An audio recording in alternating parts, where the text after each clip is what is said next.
Good morning mga kadadis. Matagal-tagal na rin ako hindi nakapag-review ng motor ko na Novo Classic at saka matagal na rin ako hindi nakapag-upload. Ngayon, ipapakita ko sa inyo ngayon ang bago naming store na Novo. Hindi naman siya gano'ng kagandahan dahil hindi naman tayo professional eh. Pero papakita ko sa inyo yung bagong niyang kulay. Yan. Iikot muna kayo mga kadadis ha. Yan. Year 2005 tong model tong Novo Classic. Tapos ngayon 2023 na, hanggang ngayon tumatakbo pa rin siya. Yan. Yan. Ngayon, umpisahan ho natin ngayon sa pag-start. Bagana pa rin yung push start nito mga kadadis. Yan.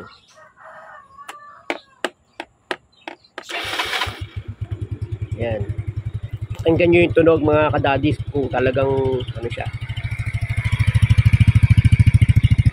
Wala siyang usok. Hindi na rin may tatago yung kalumaan niya eh.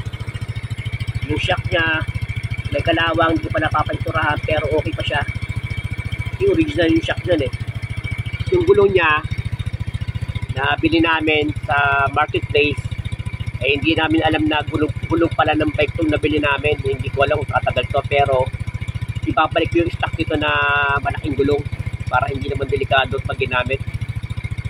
Nagandahan lang kasi ako kasi para siyang astig na pag manipis ang gulong eh.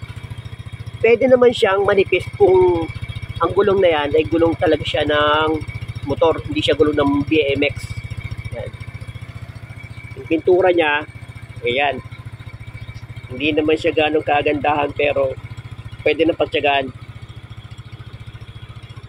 Tapos, ang ilaw naman ito, pinalitan ko na yan, yung switch niya. Ayan. Malabo yung ilaw niyan kasi hindi ko pa naliliha ng 1,000 na liha at ibabapping kasi babalik ko sa dati. Tapos bumili rin ako ng yung logo niya, hindi pa dumarating, galing Shopee. Yan. Tapos yung signal naman niya gumagana pa rin. Yan.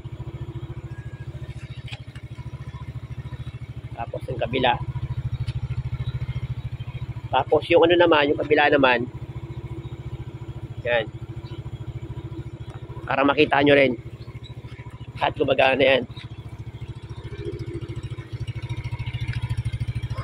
Tapos yung fuel gauge niya, 2005 pa, pero hanggang ngayon gumagana pa.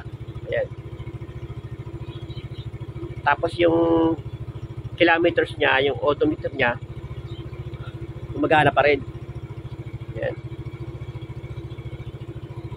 I-click ko lang. Tapos, naka-high siya. Ayan.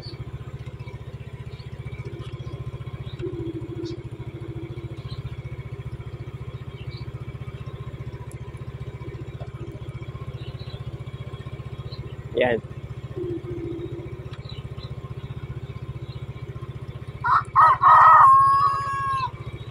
Tapos yung upuan naman niya, pinalitan ko na, pinaplat ko na siya.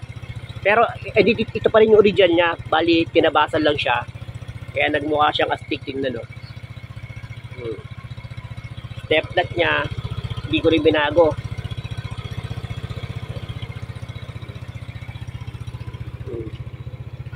Kaya papatayin ko na. Ito na may ilalim niya. Sariwang sariwa pa. Yan.